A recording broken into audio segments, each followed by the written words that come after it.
I want to start this video with a test, not a medical test, something you can do right now, wherever you are sitting. Stand up from your chair. Without using your hands, just stand. Go ahead, I'll wait. How did that feel? Did you reach for the armrest? Did you lean forward and push off with your hands before you realized you were doing it? Did your legs feel heavy or uncertain in a way that surprised you? Because that single movement, rising from a chair without using your arms, is one of the most validated clinical tests for muscle health in older adults. The 5 times sit-to-stand test is used by geriatricians and physiotherapists specifically because it measures something that no blood panel can show. It measures whether your muscles still have the power and speed to do what you need them to do. And if it felt harder than you think it should, I need you to stay with me for the next 12 minutes. Because what I am about to tell you explains something that millions of men over 60 are experiencing right now. Fatigue that does not resolve. Strength that is quietly disappearing. A body that feels less reliable than it used to. And a doctor who has run every standard test and told them everything looks fine. Everything looks fine. And yet something is wrong. The condition is called sarcopenia. And by the end of this video, you are going to understand exactly what it is, how to recognize whether it is already happening to you, and what the research, the specific current research on men over 60, says actually works to stop it and reverse it. Stay with me, because I am also going to show you how everything we have discussed across this entire series, the medications, the gut, the silent inflammation, connects directly to what is happening to your muscle right now. And at the end, I am going to leave you with something about sleep that I think is going to change how you look at everything we've covered. Let me start with what sarcopenia is, and why it matters more than most men have been told. After age 50, muscle mass decreases at an annual rate of approximately 1 to 2% per year. Muscle strength declines faster, at around 1.5% per year between ages 50 and 60, then accelerates to approximately 3% per year after that. At age 75, longitudinal studies show men are losing muscle strength at 3 to 4% annually. 3 to 4% every year. After 60. Research estimates that between 5 and 13% of adults aged 60 to 70 currently meet the clinical criteria for sarcopenia. That rises to between 11 and 50% for those over 80. By 2050, researchers project 500 million people worldwide will be living with this condition. The World Health Organization added sarcopenia to the International Classification of Diseases as an official muscle disease in 2016. And yet most men have never heard the word from their doctor. Now I need to tell you why this matters beyond the obvious. Most men hear muscle loss and think fitness, appearance, the gym. It is not a fitness issue. It is a survival issue. A 2026 systematic review and meta-analysis in Frontiers in Nutrition confirmed that sarcopenia significantly increases the risk of falls, fractures, hospitalization, functional dependency, and death. Data from the SPRINT trial, one of the largest cardiovascular intervention studies in older adults, found that participants aged 75 and over who met criteria for sarcopenia had a 49% higher rate of cardiovascular events and a 46% higher rate of total mortality compared to those without it. Not from a rare condition, not from a disease most doctors routinely screen for, from muscle loss. And now, here is where this series converges. In the last 3 videos, we talked about medications and their effects on the gut and body. We talked about the microbiome. We talked about inflammaging, the chronic low-grade inflammation running silently in the background. Every one of those things directly accelerates sarcopenia. Inflammaging promotes muscle protein breakdown. Research from Örebro University showed that CRP, the inflammatory marker we discussed last week, actively interferes with protein synthesis inside muscle cells, causing them to reduce in size. Gut dysbiosis reduces the absorption of amino acids that muscles need to rebuild. Certain medications affect the mitochondria, the energy systems that muscle cells rely on to function and repair. Sarcopenia is not separate from what we have been discussing across this series. It is where all of it lands. I want to tell you about a patient I will call Frank. Frank was 67, a construction worker for 30 years, physically strong most of his life. He had never worried about muscle because he had always had it. He came to see me because he had taken a fall. Not a dramatic fall. He had stepped off a curb, his leg gave way, and he went down hard. His GP found nothing broken. But Frank was shaken, not by the fall itself, by why it had happened. His leg had not failed because of a trip or a twist. It had failed because it was not fast enough, not strong enough to respond the way it always had. When we assessed Frank properly, the picture was clear. His grip strength was in the lowest quartile for his age. His gait speed was below the clinical threshold that predicts functional decline. His body composition showed significantly less muscle than expected for a man his height and build. He had sarcopenia, and he had been developing it for at least 5 years, invisibly and silently, while he assumed the fatigue and the slowing down were just normal aging. Frank's story contains the signals I see most often, and I want to give you 4 of them, along with a way to test yourself right now for each one. The first you have already done. The chair stand. If you needed your hands, if it felt effortful, if your legs felt uncertain, that is a signal worth taking seriously. The 5 times sit to stand test is formally endorsed in the European Working Group on Sarcopenia guidelines as a clinical proxy for muscle strength in older adults. The second is grip strength. This is one of the most consistently validated markers of overall muscle health and mortality risk in older adults. Here is how to test it simply at home. Take a full bath towel, roll it lengthways into a tube, and grip it firmly with one hand. Squeeze as hard as you can and hold for 10 seconds. If your hand fatigues, shakes, or cannot maintain the grip, or if you notice a significant difference between your dominant and non-dominant hand, that is worth noting. Then try opening a sealed jar of food. If that effort feels harder than it should, bring that observation to your doctor and ask about grip strength measurement. The third is gait speed. Walk across a room at your normal pace and notice. Does it feel slower than it used to? Do other people seem to walk faster than you without effort? A gait speed below 0.8 meters per second is used in clinical guidelines as a threshold for assessing sarcopenia.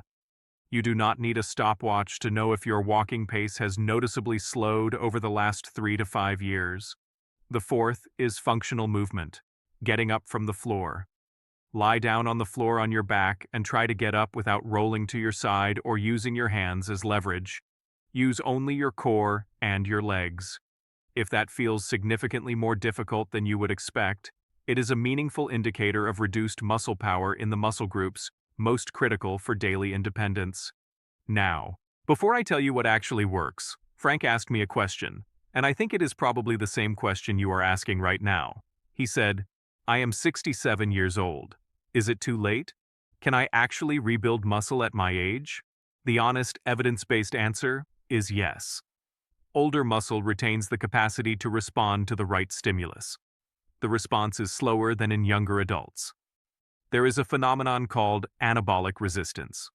Older muscle requires more protein and more training stimulus to achieve the same rebuilding effect as younger muscle. But the capacity is there.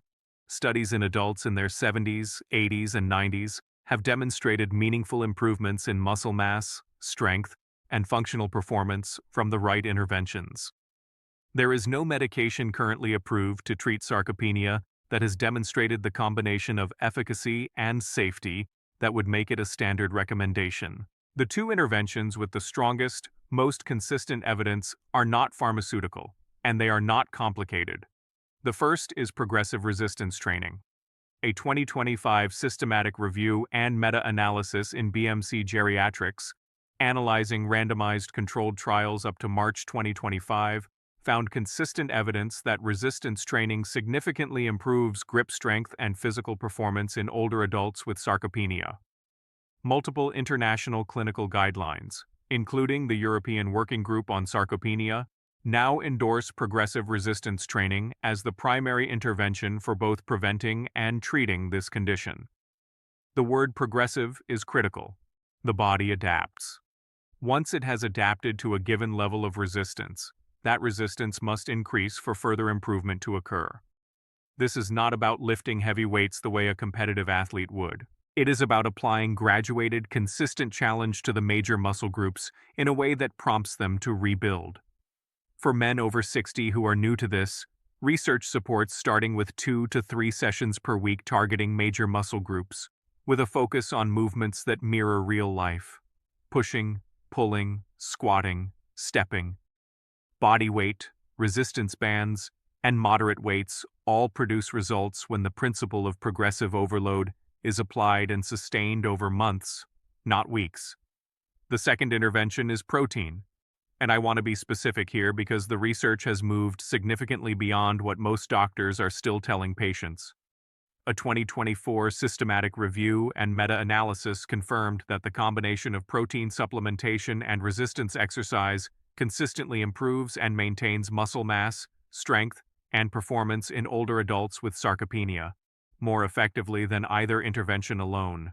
The traditional recommended daily allowance of 0.8 grams of protein per kilogram of body weight was established for younger populations and is now widely considered insufficient for men over 60 trying to preserve or rebuild muscle. Current evidence supports a target of 1.2 to 1.6 grams per kilogram per day, distributed across meals, with a protein-containing meal or snack within 2 hours of resistance training. Distribution matters as much as total amount. Because of anabolic resistance, older muscle responds better to protein spread across 3 to 4 meals than concentrated in 1 or 2. Think of it as giving your muscle a steady supply of building material throughout the day, rather than a single large delivery it cannot fully use. Complete protein sources, those containing all essential amino acids, show the most consistent benefit. Animal proteins, dairy including whey, eggs, fish. Whey protein specifically has been studied extensively in sarcopenic older adults and shows consistent benefit when combined with resistance training. Frank did all of this. He started a structured resistance program. He worked with a physiotherapist for the first 8 weeks to establish safe technique and appropriate progression. He increased his daily protein to meet the evidence-supported target. He addressed his sleep, which we had found to be significantly disrupted. And he made the dietary shifts we had discussed in the context of reducing his inflammation. 6 months later, he had not fallen again. His gait speed had moved above the clinical threshold. His grip strength was out of the lowest quartile. He told me that getting up from the floor no longer required planning. He was 68 years old. Let me bring this together. Sarcopenia is the progressive, age-related loss of muscle mass, strength, and function that affects most men over 60 to some degree, and a significant percentage to the point of clinical diagnosis. It is not a cosmetic or fitness issue. It is independently linked to falls, fractures, cardiovascular events, cognitive decline, and premature death. It is driven and accelerated by the same factors we have been discussing throughout this series: inflammaging, gut dysbiosis, poor sleep, physical inactivity, and the cumulative effects of long-term medication use. Every thread in this series leads here, and it can be meaningfully prevented and reversed at any age through 2 evidence-based interventions: progressive resistance training sustained over months and years, and adequate protein intake of 1.2 to 1.6 grams per kilogram per day, distributed across meals, timed around training. Here is what I want you to do today. 2 things. First, do the chair stand test again. 5 times in a row, as quickly as you safely can, without using your hands. Count how long it takes. If it takes more than 12 seconds, bring that number to your next appointment. Ask your doctor about muscle health assessment. Ask about grip strength testing. Ask whether sarcopenia screening is appropriate. Second, look at what you ate yesterday. Add up the protein. If the number is below 1.0 grams per kilogram of your body weight, that is a gap worth addressing. Not dramatically, just steadily, over time. If this series has given you something useful, please share it with one man in your life who needs to hear it. And subscribe, because we have one more essential piece to cover. Because I want to leave you with something. Everything we have talked about in this series, the medications, the gut, the inflammation, the muscle, has one more layer connecting all of it. It happens at night, while you sleep. Here is something most people do not know. Somewhere between 70 and 80% of the growth hormone your body produces is released during a specific stage of sleep. A stage called slow-wave sleep, deep sleep, the kind that repairs muscle, consolidates memory, and regulates testosterone. Research shows that between the ages of 20 and 60, the amount of time men spend in slow-wave sleep decreases by approximately 75%. 75%. And growth hormone secretion during sleep declines by around 80% over the same period. This means that while you are doing everything right, the resistance training, the protein, the diet, if your deep sleep is compromised, your body is missing the biological window in which most of that work gets converted into actual muscle repair and rebuilding. Researchers at UC Berkeley published findings in 2025 identifying the specific brain circuits that control growth hormone release during sleep. Scientists described it as a sleep switch that builds muscle, burns fat, and supports brain health. And after 60, that switch is functioning at a fraction of what it once was.